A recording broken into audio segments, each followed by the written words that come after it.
Kepada rekan-rekan media, konferensi pers akan segera dimulai.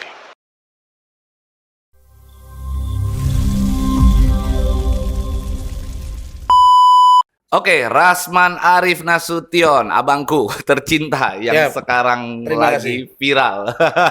Viralnya sudah 3 tahun. 3 tahun ya, tapi Iya. ini viralnya luar biasa nih Bang. Ya, ini super viral. Super viral ya. Asik. Akhirnya ada juga orang yang bisa nabok abang. Gitu. Karena banyak orang yang pengen nabok abang sebenarnya kalau Iya, aku lihat ya kan iya, di, betul. di netizen kan. Betul. Nah, terwakilkan oleh Nikita Mirjani. Gimana itu Bang ceritanya? Gini, kan Pablo ini adik saya, ya kita orang Medan, kita terlatih untuk lembut terhadap perempuan. Ya, Tapi kalau kita sesama jantan ya pasti kita hadapi gitu ya. aja. Nah, jadi saya kira demi sebuah keselamatan Loli, saya jujur untuk kasus yang dilakukan Nikita Mirzani, kalau itulah sebuah pengorbanan buat dia, tidak masalah. Tetapi yang saya sesalkan, sebenarnya malam itu, kalau tindakan Nikita Mirzani terhadap saya itu, lalu kemudian ada laporan polisi, karena memang di situ ada Ibu Kanit, PPA, jadi yang tidak tidur malam itu ada di situ penyidik perempuan, kemudian Ibu Kanit PPA, bahkan sampai tadi malam, jam 8 dia belum tidur. Kasihan saya, sampai saya bilang, udah Bu Kanit pulang aja, kita selesai dari Kramat Jati Polri, kita antar Loli inti, saya ceritain. Nah, saya suruh pulang. Kemudian Kasat, karena itu masih baru, Ya. AKBP Adriansa, adik kita. Nah, jadi kedua orang ini sama-sama baru. Ya. Nah, jadi kasus ini ibaratnya kasus tindak lanjut yang mereka tangani. Jadi kedua malam itu kita nggak tidur. Nah, lalu kemudian saya dilihat oleh Pak Kasat, darah di sini. Nah, ini sudah dikasih obat, ya saya kira udahlah buka aja itunya gitu kan. Toh juga udah ada kacamata saya, satu itu bengkok kan. Nah, kemudian Pak Kasat bilang, Bang, ayo ke ruangan saya. Masuk ke ruangan dia, itu sekitar jam 4 subuh. Masuk ke ruangan dia, kami cerita, terus Loli dijaga oleh istri saya, karena Loli ini megang istri saya nggak lepas-lepas. Ya. Nah, dan dia di bawah, di konseling, saya di lantai 3. Kemudian Pak Kasat bilang, Bang, saya panggil anggota, abang dibawa RSPP, Rumah Sakit Pusat Pertamina untuk visum. Ya. Buat laporan, clear. Saya malam itu berpikir, ya, Pablo kan saya, kita satu tipe kan. Artinya kita, sudahlah saya pikir yang penting Loli selamat. Toh juga ini berdarah, tidak sampai ibaratnya saya celaka, menjadi saya cacat. Ya. Tapi kalau di semalam itu sebetulnya saya berat masih datang, karena masih agak kurang sehat. Semalam kan darah di sini kan gampang, kayak orang bertinju kan. Iya. Nah, jadi dan istri saya juga kena cakar di sini, tangannya juga kan. Jadi dia sebetulnya kemarin kita harusnya istirahat saya, karena saya memang kurang kuat. Tapi karena tidak tidur, dan Loli tidak tidur, dan putusan belum ada, maka jam 6 pagi itu saya minta izin duluan pulang ke rumah. Karena saya harus mengkonsumsi obat dan harus tidur.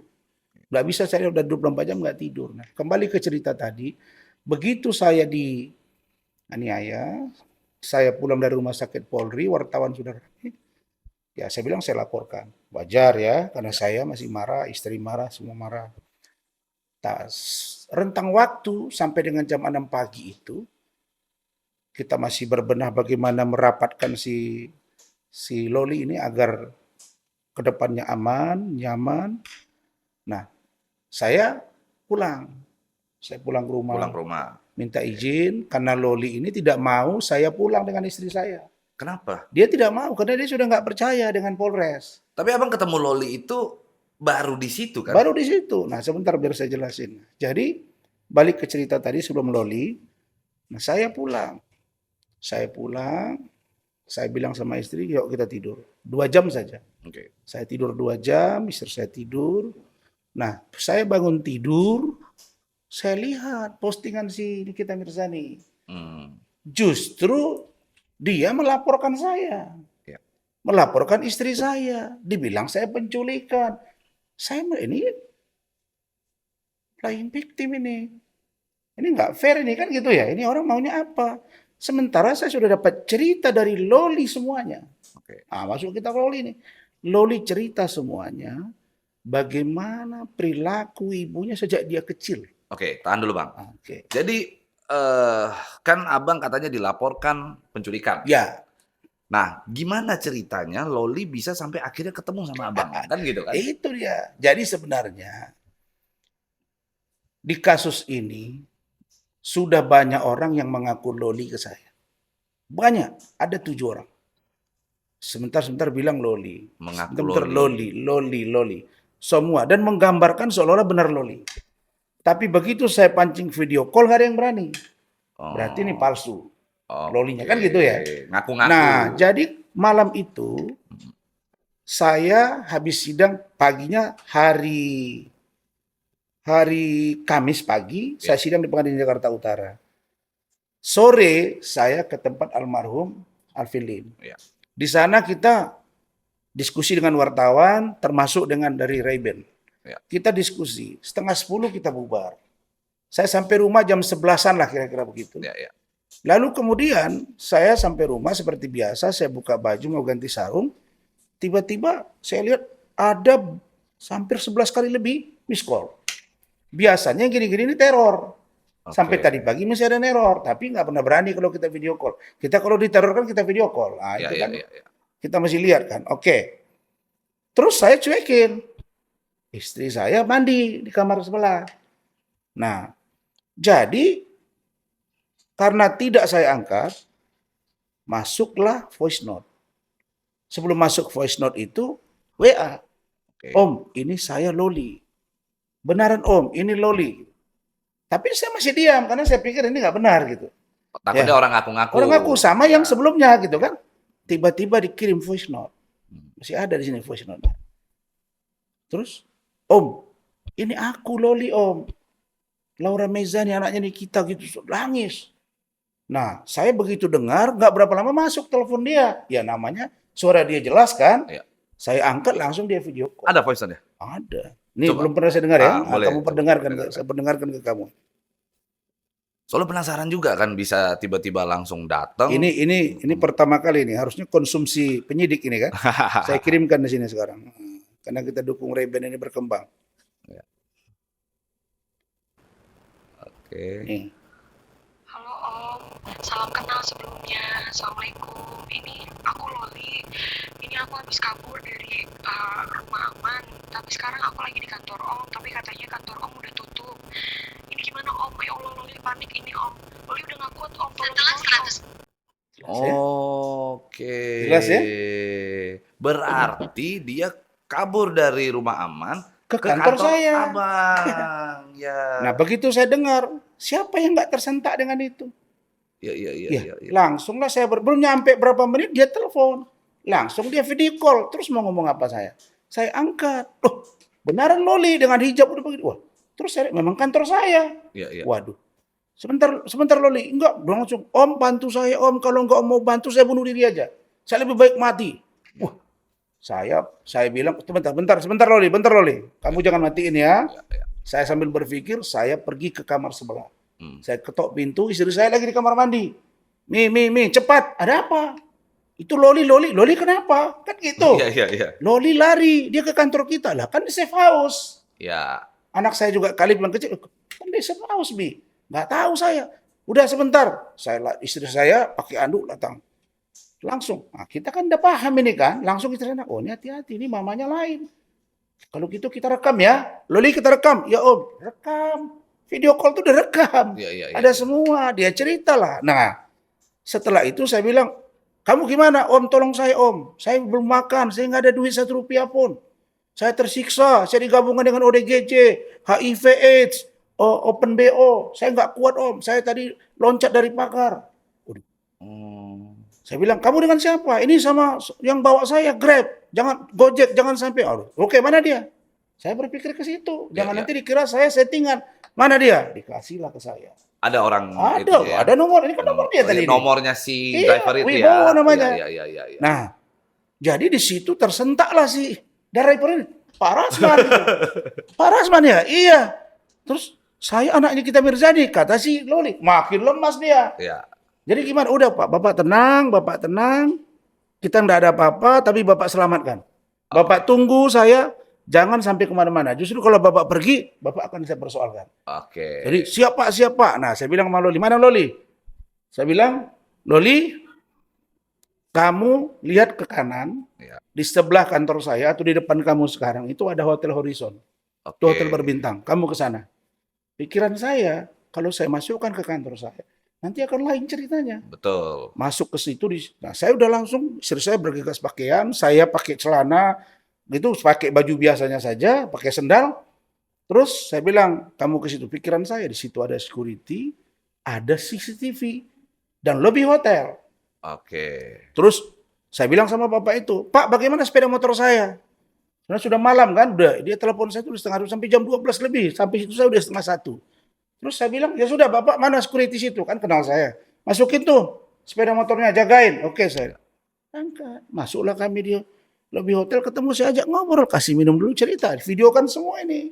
Dia ceritalah itu, bahwa dia itu tidak sanggup dan tidak pernah sekalipun dikunjungi oleh Nikita Mirzani. Padahal Nikita Mirzani cerita beberapa bulan sebelumnya bahwa dia sudah ketemu atau bertelepon dengan anaknya. Ternyata tidak pernah, baik telepon maupun datang. Berarti memang tidak pernah ada pertemuan. Tidak pernah lah. Cuman tidak Nikita pernah. Mirzani menyampaikannya pernah bertemu. Ya itu ada, masih ada jejak digitalnya. Iya. Nah, hidup ini ngapain lah memelihara kebohongan. Oke. Nah, kan Tuhan juga bisa buka kan? Betul. Nah, itu. Oke, tahan dulu. Nah, pada saat setelah datang, oke.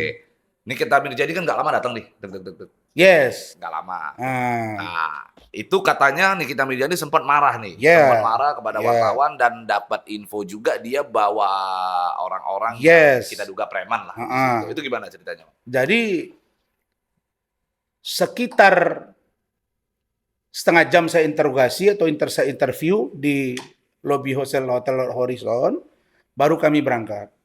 Masuk ke mobil saya bayar yang bawa dia Maxim itu, dan saya catat saya foto KTP-nya, kita videokan bapak itu, dan dia siap, Pak Wibowo ini minta kesaksian. Kami berangkat. Sekitar jam 1-an lah kita sampai di Polres. Langsung. Nah, lalu kemudian mungkin beritanya naik ya, dilihatlah sama dia, CNN. Kami di dalam lagi konseling di bawah. Karena NM ini, Loli ini ngotot mau melaporkan ibunya penelantaran dan bahkan pengancaman. Sudah dilaporkan. Karena dibilangnya dia diancam bunuh. Tapi sudah dilaporkan. Bukan masih anak di bawah umur, lagi diskusi nih. Oke. Nah, wartawan udah rame di luar kan nggak boleh masuk tuh diambilin. Nah, tiba-tiba masuklah si NM ini dengan anggota dia yang banyak ya adalah. Lalu kemudian ribut. Oke. Apa kalian ini semua ini ada Rasman segala macam. Saya. Ya. Lalu kemudian saya dengar ada seorang wartawan yang saya dengar Nando. Ditekan sama dia, kau gini-gini, ribut dia. Kita terganggu kan? Saya buka pintu. Ada apa nih, jangan ribut-ribut, rusuk. Kau rusuk. Langsung saya dihadang. Lah istri saya nahan kan, gini, lalu dipukul istri saya. Habis itu wah, Kade ribut. dipukul. Iya, ribut. Dia ngoceh terus, udah nggak konsentrasi nih. Nah, Bu Kanit dari dalam, gimana nih Bu Kanit? Gini. Masih ngoceh. Terus saya dihina, kau terdakwa, kau tersangka, gitu-gitu. Ya apa urusannya? Nah, saya udah, maksud hati saya untuk meredam, bagaimana orang ini bisa berbaikan. Saya masih ngomong sama Loli, itu mama kamu. Nggak mau om. Saya nggak mau sebut dia mama, dia Nikmir. Pembohong besar. Dia ceritakanlah bagaimana perilaku NM sebagai ibu dari kecil sampai besar dia. Apa perilaku? Kalau itu terjadi, ya menurut saya, mohon maaf ya, yang dia ceritakan itu, saya rasa ya, kan orang selalu bilang bahwa anak durhaka kepada ibunya. Ya. Nah, itu dalam kategori yang mana? Yang mana dulu? Ibu yang mana itu yang dianggap anak durhaka kepada ibunya? Ya. Kalau ibunya berperilaku buruk, lalu kemudian anaknya meniru, itu kategorinya apa? Kategorinya kalau menurut saya, sesuai yang disampaikan Loli, tidak satu pun yang dia ceritakan itu baik tentang ibunya. Dan itu dimulai dari kecil dia. Nah, bagaimana mereka hidup dalam rumah tangga di dalam secara utuh, saya nggak tahu kan. Tapi yang pasti secara universal dia gambarkan ke saya, dari kecil sampai dengan dia kemarin ketemu saya, luar biasa penderitaan dia. Bahkan adiknya yang 2 di sana itu kalau menurut dia nanti kalau dewasa, menurut dia nih bisa lebih parah dari dia. Apa sih yang diceritakan dari Loli ke abang gitu ya, yang membuat akhirnya dia memutuskan untuk tidak mengakui ibunya? Saya kan tanya dia, Loli, kamu kenapa cari saya? Ya. Om, memang saya tidak dikasih TV, tidak dikasih handphone. Tapi saya punya TV, smart TV. Mereka nggak tahu kalau itu bisa samainkan YouTube. Saya Oke. lihat preskon Om, saya lihat kantor Om Rasuna Office Park. Terus ada juga disorot bahwa di situ billboard saya kan. Ya. Terus ada juga di situ pelang, ada juga banner. Oh. Nah, kemudian saya tahu itu si Nick Mir itu sekarang lagi pacaran. Oh. Dia mikirkan diri dia main-main ke Paris. Gua ini dibiarkan begini. Nggak pantas itu Om. Itu baru 1 poin itu kan. Ya, ya. Nah, iya, tenang ya, minum dulu ya, kita tenangin. Nah, kemudian, kamu tahu nggak risikonya ini? Ini kalau Om salah posisi, Om bisa kena, iya Om. Tapi Loli Om, apapun ceritanya nggak mau lagi ke safe house. Oke. Saya ingin selamatkan Om, atau saya mati saja. Itu masih dikatakan begitu. Waduh. Dia pegang langsung tangan istri saya. Pilihan Dengan berat ya. menangis, saya bagaimana lagi posisi? Akhirnya, ya sudah, kita bawa. Nah kembali ke cerita tadi.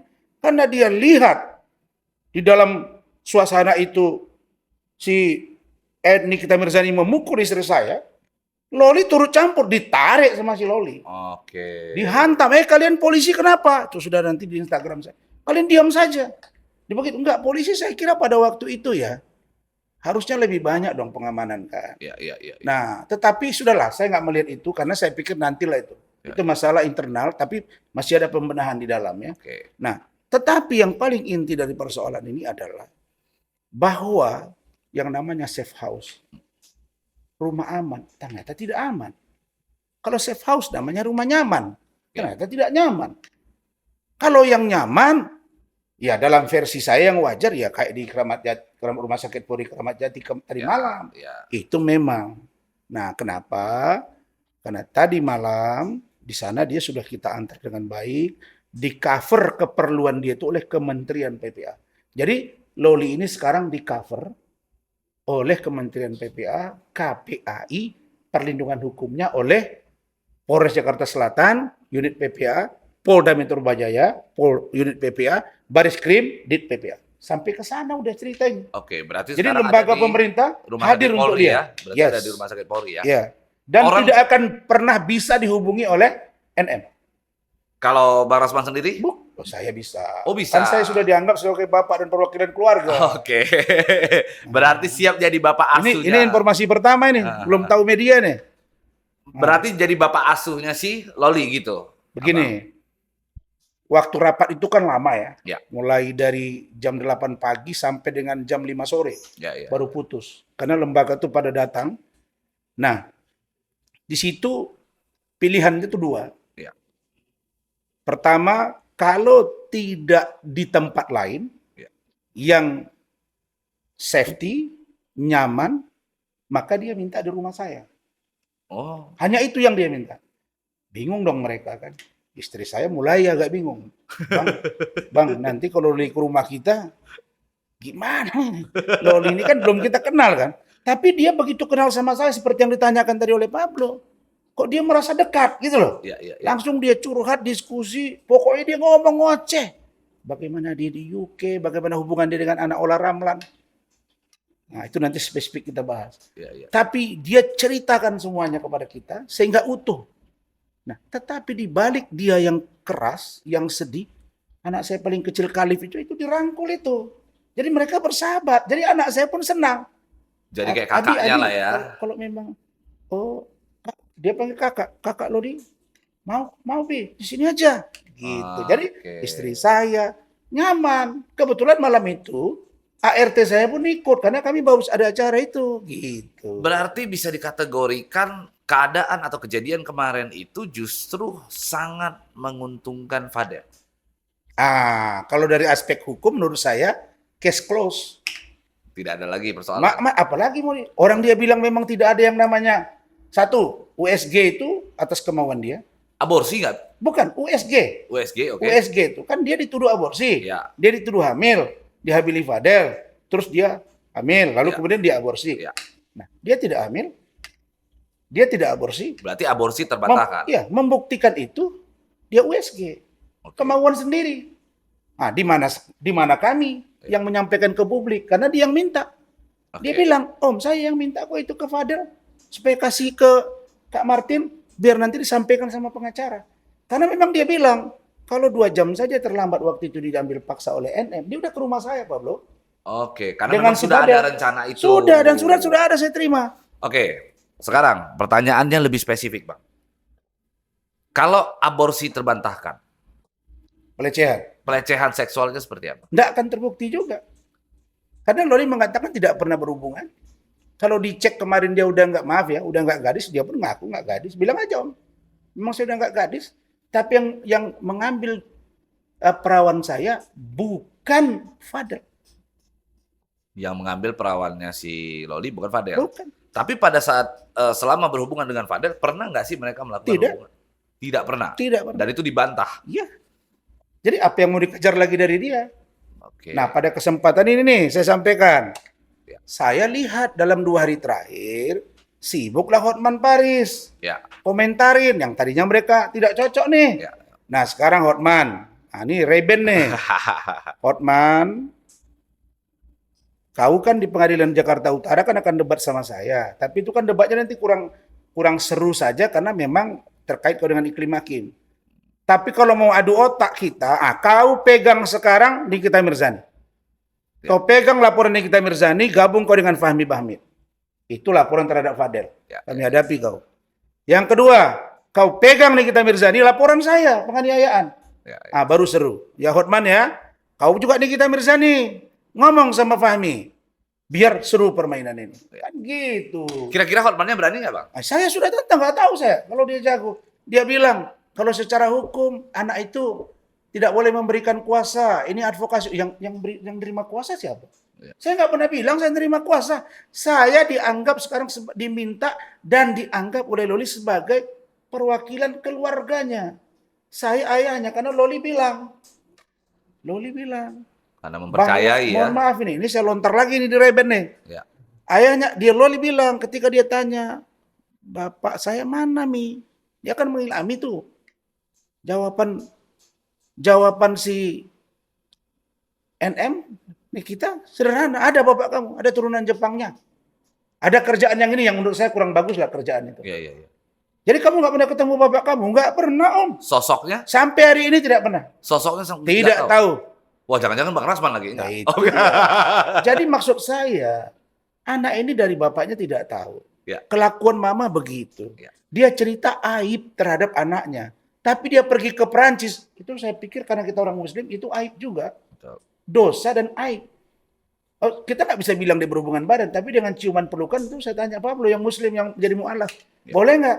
Jangan, lu mau sendiri-sendiri aja lah. Nggak usah kau up ke media. Jadi modelnya manusia ini yang tukar up ke media ini satu Hotman. Yang kedua NM. Ya udah, kalian gabung aja. Tambah Parat satu lagi. Nah, kalau saya kurang kencang hadapi Parat, saya ajak Pablo. Oh iya, pasti kalau itu. Baru seru. Iya. Kan gitu kalau mau bertarung, benar nggak? Betul. Nah, oke. Lalu Abang kan akhirnya semalam buat laporan ke Yes. Nikita Mirzani. Iya, saya laporkan Apa dia laporan? dugaan penganiayaan pasal 351. Penganiayaan ini berdarah. Iya. Ada buktinya, ada CCTV-nya, semua ada. Dan dia melaporkan Abang juga Penculikan, terus katanya saya penganiayaan, katanya saya dengan istri saya pengeroyokan. pengeroyokan. Kalau kami keroyok, selesai dia. Iya. Tapi kan dia gede, Bang. Siapa gede? Nikita. Kan dia gede. Gede yang mana? Depannya gede. Nah, ya? kan artinya dia bisa melawan dong. Iya. Maksud saya, kalau saya ikut menganiaya dia, Iya. selesai dia di situ. Oh, Nah, iya. justru karena tidak kita aniaya, dia justru yang aniaya saya. Jadi gini, kami sampai jam 6 itu masih di situ. Ya. Setelah itu saya pulang. Nah, saya dapat info setelah kami pergi atau dia lihat waktu saya di atas, dia buat laporan. Ya polisi kan berhak aja terima laporan. Karena kalau nanti nggak diterima, diviralin lagi. Ya, pasti. Karena kan dia bilang bahwa saya menyetir. Dia bilang Rasman setir pemeriksaan. Kan katanya dia kuat, katanya dia punya jaringan. Nggak bisa. Saya udah bilang saya akan lihat siapa di belakang kau. Kalau ada orang yang memainkan hukum, kita akan lawan. Kan Ya, gitu, Pak Bro. betul. Kan semua equality before the law. Oke, terus pada saat Nikita datang, kita balik lagi ke cerita tadi, Bang. Ada yang mengatakan ini isu di luar, entah benar entah enggak. Tapi coba Abang yang tahu kan keadaan di sana kan. Nikita Mirzani itu habis dari mana sih, Bang? Dia datang ke Polres itu. Saya nggak tahu benar atau tidak, tapi dugaan kuat katanya dia habis party sama teman-temannya. Makanya dari rombongan itu pun banyak tuh ajudan saya, anggota yang lain juga pada bilang itu sebagian orangnya katanya ya yang ACDC, ya diduga ya ACDC, ya ada juga yang memang orang dia. Ya kita nggak tahu dari mana. Tapi kalau melihat dari pakaian dia, kemudian dari aroma, kan dia gitu juga ke saya kan. Dari Maksudnya penciuman mulutnya kan. Ya sepertinya memang baru bergabung di satu tempat. emang Abang pada saat ketemu sama dia tuh Kan saya berhadapan. deket sekali. Iya, digini-giniin lagi saya. Saya lagi duduk gini-gini. Kok kebayang nggak ini di depan begini? Aduh, ya beneran. Kan ada. Saya nggak ngerti ini mau berkelahi atau apa. Kan nggak mau berkelahi kan. Tapi kok ini digoyang-goyang ke saya. Urusannya Mungkin dia apa? nggak ngajak berkelahi kali, Bang. Nah, nggak tahu saya kan. Istri saya ada di situ. Makanya istri saya juga keluar, istri saya nanya, kamu kenapa pukul saya? Iya. Apa kamu sih itu lagi? Jadi gimana coba? Memang berat lah bantu Loli ini. Tapi saya kira sudah lah, it's nothing lah. Kita maju terus. Ya. Apa yang akan dilakukan Fadel ke depannya? Fadel, nah tuh Fadel yang selama ini bahwa dia nomor teleponnya itu tidak diaktifkan. Kemudian untuk hari ini saya sudah dikirimin nomor oleh Fadel. Om ini nomor saya Om, tolong ya. Nah dia sudah berkomunikasi, kemarin sempat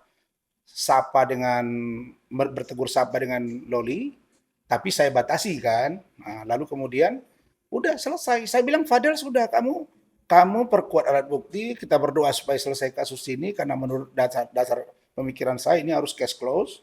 Kemudian masalah Loli tunggu, Lolinya 4 bulan lagi sudah dewasa.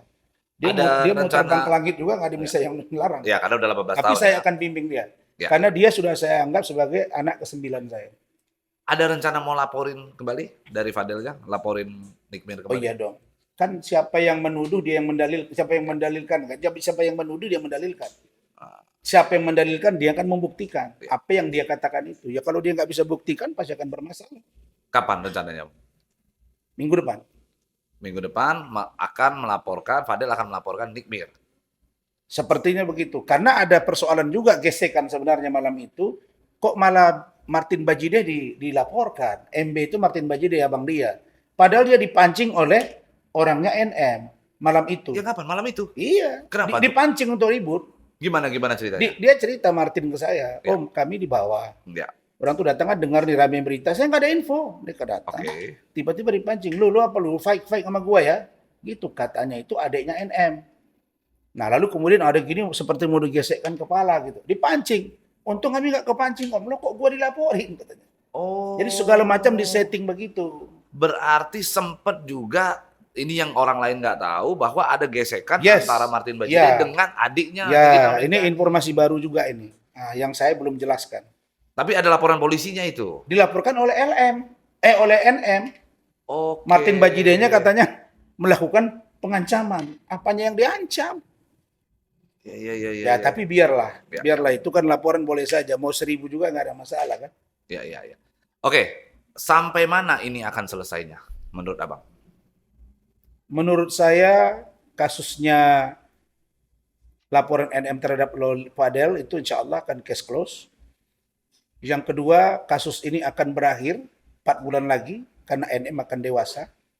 Yang ketiga, NM akan saya anggap sebagai anak ke-9 dan akan diskusi dengan saya tentang masa depan dia. Dan kemudian yang justru akan berlanjut adalah laporan saya terhadap Nikita Mirzani terkait dengan fitnah pencemaran nama baik melalui media sosial. Kemudian laporan saya terhadap Nikita Mirzani terhadap penganiayaan. Saya kira itu. Jadi kalau ini yang akan panjang justru ke depan itu kasus saya dengan Nikita Mirzani. Berarti Sedangkan di kasus Loli dan Fadel saya kira selesai. akan segera close. Oke, berarti ujungnya adalah tinggal Rasman Arif Nasution bersama dengan Nikita Mirzani. Iya. Gitu, Bang, ya. Tidak apa-apa. Membuka peluang damai nggak sih, Bang? Saya Artinya begini, Sudah. abang dengan niat tulus membawa Loli, apapun ceritanya, Loli dan Nikita Mirzani ini kan ibu dan anak nih. Yes. Abang ada nggak upaya untuk datengin Nikmir? Udahlah, baik-baik lah. Kita duduk bareng, menyelesaikan semua persoalan, saling introspeksi diri. Ada nggak sih niat abang seperti itu? Begini, kemarin jam 5 sore, pengacaranya NM itu datang, Fahmi, Ya. ke lantai 3. Kami lagi di situ. Kemudian dia masuk ke ruang kanit, di situ lagi ada diskusi. Lalu kemudian itulah hebatnya si Loli, telinganya itu loh. Dia dengar Fahmi itu ngomong ke penyidik Oke. bahwa NM mau datang menemui Loli. Langsung Loli itu lari cari saya. Pegang tangan saya, itu di depan semua banyak orang. Om, itu tadi si Fahmi datang, katanya Nikmir mau datang, saya nggak mau om, dia jerit-jerit. Marahlah saya sama si situ yang ada, dari Kapolda, dari PPA, dari KPI. Apa kalian kan sudah sepakat dia nggak mau ketemu. Ya, Sampai kapanpun, apa kalian mau rusuh di sini? Saya nggak mau nih, saya udah. Akhirnya diberitahulah ke Nikita Mirzani bahwa tidak boleh dia tengok. Tapi kan akhirnya Segitu ada beratnya. kesan, Jadi Bang. gini, Heeh. tetapi sebagai seorang bapak, saya juga punya anak. Saya tahu perasaan Nikmir. Ya. Nah, jadi kesempatan ini saya sampaikan, dan saya sudah sampaikan juga tadi malam, kalau NM ingin berkomunikasi dengan Loli, nggak apa-apa dia komunikasi ke saya. Oke. Nanti saya akan teruskan. Tapi jangan kau serang-serang saya. Nah, yang kedua, kau kan tahu orang dekatmu yang kau anggap bosmu itu ke saya nggak fair. Masih ada kontrak, dan saya dapat info diduga ya, NM ini ikut mempengaruhi dia, si dokter O itu kan. Oke. Dan dokter O ini juga diduga mempengaruhi yang lain. Ya, ya. Nah itu kan saya nggak nyaman dengan itu kan. Ya udah kau beresin itu. Kau beresin itu, saya akan upayakan. Ya, pada saat itu dia nggak datang ya, si dokter O itu ya? Nggak ada lagi dia. Kalau yang pada saat dijemput itu kan dibawa, Dan kan? dia udah banyak review apa semua. Udahlah, udah terbongkar kau dokter O. Ya, ya, ya. Nggak ada, dan gugatan kami minggu depan masuk. Gugatan Untuk apa, dokter O terhadap klinik kecantikan. Bang? Minggu Terkait? depan bening klinik kami akan somasi. Dalam ini dokter O. Oke. Karena dia memutus sepihak dan menyusul yang lain. Minggu depan masuk. Oke. Balik lagi ke masalah LM. Hmm. Oke. Ada kesan sekarang di luaran sana yang bilang bahwasannya ini jangan-jangan Rasman ini yang mempengaruhi Loli ini. Sampai Loli akhirnya keras begitu. Ya makanya pertemuan kami nggak lebih dari 30 menit di lobi Hotel Horizon. Tapi saya menyampaikan sesuatu memang, gini, anak ini cerdas loh. Oke. Anak ini cerdas, pinter. Dia amati saya bicara. Ya, ya. Dia lihat istri saya bicara. Nah, 30 menit itu mungkin menurut dia, dari solusi yang saya berikan, dia percaya. Bayanginlah, saya tadi malam. Kan sekarang nggak bisa lagi. Polisi juga datang sendiri juga nggak boleh. Lihat dia ke situ. Oh, polisi aja nggak boleh? Nggak bisa, harus lewat Kemen PPA. Saya mau menghubungi juga lewat Kemen PPA. Saya mau lihat Kemen PPA ada, polisi ada. Polisi mau lihat, polisi juga harus ada Kemen PPA, ada juga, saya ada KPI. Begitunya sekarang ketatnya. Dan dia dijaga. Dia full di cover oleh negara. Dalam ini Kemen PB. Saya terima kasih buat Pak Deputi Perlindungan Anak, Pak Nahar, Ibu Lani, Ibu Ice, dan teman-teman yang sudah begitu perhatian. Ibu KPI juga, dan juga dari pihak Polres, Polda, dan Mabes. Karena sampai Mabes urusan ini. Gitu. Oke, terakhir Bang, pesan buat Nikita Mirzani. Ya, begini. Nikita Mirzani ya. Kau itu, menurut saya ya, sekarang kelihatan ingin anakmu berperilaku baik. Ingin anakmu mendapat pendidikan yang baik. Apalagi tadi malam saya lihat ada postingan kau menangis. I love you Nikita dengan Laura Mirzani. Banyak orang kirim ke saya, banyak DM juga ke saya. Dan saya terima kasih netizen, sudah 99% positif ke saya. Dengan segala macam pertarungan 3 tahun ini saya memperjuangkan itu. Nah saya dihujat, nah sekarang sudah. Poin saya satu saja. Nikmir, hindari berkata yang bertentangan dengan nuranimu. Katakanlah apa yang kau rasakan, yang kau lakukan, supaya kalau itu didengar oleh Loli, dia simpati. Kalau kau masih bicara bahwa sayang, Ami sayang, 5 bulan dia nggak dilihat. Bajunya begitu parahnya kami lihat kemarin. Bayangin, dia nggak ada. Dia odol gigi nggak ada. Bros gigi nggak ada. Nggak Handuk disediain. nggak ada. Kemarin, Oh iya. waktu kita lihat kan, apa nggak ada. Itu langsung saya bilang, Kemen PPA kalian cover atau saya yang cover? Masalah cover, enggak Pak, kami yang cover, sudah. Di cover. Nah, jadi dia sekarang biar dia tenang, dites psikologinya, setelah nanti nyaman, ada kemudian progres yang berkembang baik, baru nanti kita akan ajukan penetapan pengadilan agama untuk dia mendapat hak asuh. Ke abang. Kita harapkan gitu. Kalau tidak, kami akan cari satu yayasan yang independen, yang mengamati dia dengan baik, untuk dia bisa nyaman. Nah, kalau tidak juga sepahit-pahitnya dia di situ. Sampai dengan 4 bulan ke depan. Kan nggak lama. Iya, udah langsung Habis dewasa itu ya. selesai. Saya kira ini perjuangan saya. Dan mudah-mudahan lewat Ray-Ban ini, YouTube ini, podcast ini, rakyat Indonesia menjadi terang. Dan saya berharap Ray-Ban menjadi salah satu alternatif dari informasi aktual yang mengedukasi dan menyampaikan aspirasi masyarakat dari semua kalangan, bawah sampai atas. Terima kasih. Oke, terima kasih Bang Rasman.